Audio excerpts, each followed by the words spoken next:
Cuba. Why was it important in the Cold War? We're here to tell you. During World War II, the Soviets and Americans were on the same side. They fought together to defeat Hitler and the Nazis. To end World War II, the Americans created nuclear weapons that they used on Japan. Of course, the Soviets had spies, and they knew all along what the United States were planning. Shortly after World War II, the USSR created their own nuclear weapons, and the two countries were no longer on the same side. With the opposing countries at each other's necks, there was a worry that a nuclear war would destroy the world. Fortunately, they laid low for a while after World War II ended. Now to Cuba.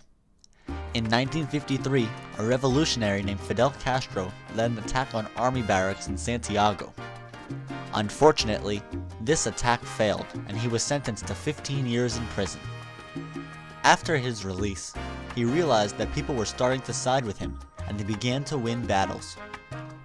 Eventually, in 1959, Fidel Castro led an attack on Havana and took control as prime minister. Previously, a dictator named Fulgencio Batista was in power. However, increasing nationalists and movements of rebellion finally caused individuals to turn against Batista's government. On New Year's Day in 1959, under the command of one of Castro's main followers, revolutionary Che Guevara, Santa Clara is captured, and Batista flees from Cuba. Previously, America had supported Batista while in power. However, their attitudes soon changed with Castro's rule. The Americans had suspicions that Fidel was a communist, and tensions grew between the nations. Multiple times, America tried to send people and eliminate him. After this, Castro turned against America and grew closer in relations with the Soviets. Finally, Castro declares himself a Marxist-Leninist communist, confirming America's suspicions. This is especially threatening to America, who is trying to stop the spread of communism and now have an enemy very close by geographically. The Soviets now have a foothold in America's backyard, being only 90 miles away from Florida's coast. Additionally, in 1960, Castro nationalized all U.S.-owned businesses in Cuba, which were highly profitable to the U.S. A political result of this was the U.S.'s decision to end diplomatic relations with Cuba. In 1961, the United States invaded an area in Cuba known as the Bay of Pigs to try and overthrow Castro. The United States chose 1,400 Cuban exiles on the southern coast of Florida and trained them to overthrow Castro. They sent these soldiers to the bay, but the revolt failed.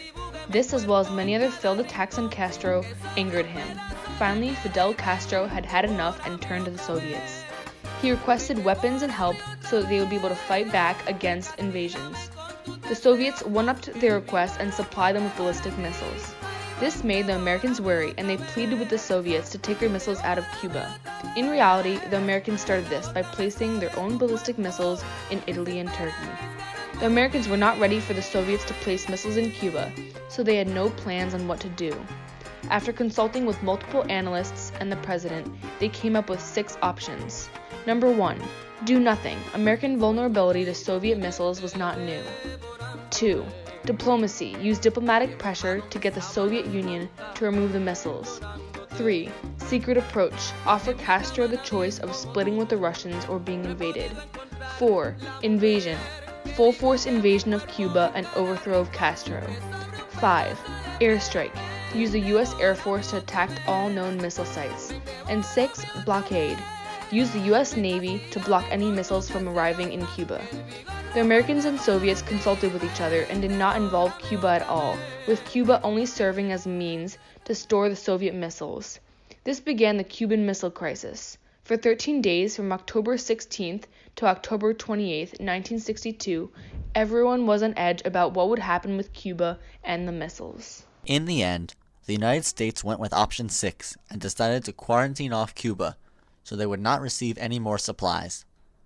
This moment of tension can be visualized as a staring contest between the U.S. President at the time, John F. Kennedy, and the leader of the Soviets, Khrushchev. The Soviets are the first to blink, and Khrushchev makes a public statement announcing that the Soviets would dismantle missiles in Cuba, fortunately ending the crisis. The United States, in turn, ends the quarantine and removes missiles threatening the Soviets in Turkey. One result of the Cuban Missile Crisis is a trade embargo Kennedy imposes, further distancing the U.S.'s relations with Cuba. An economic effect can be seen from this action as it devastates Cuba's economy over the next 50 years. However, this is not all over. The Cold War with Cuba is still going on, and although former President Barack Obama improved relations between Cuba and the United States, President Donald Trump has reignited tensions and reimposed the trade embargo. Crash Course Cuba!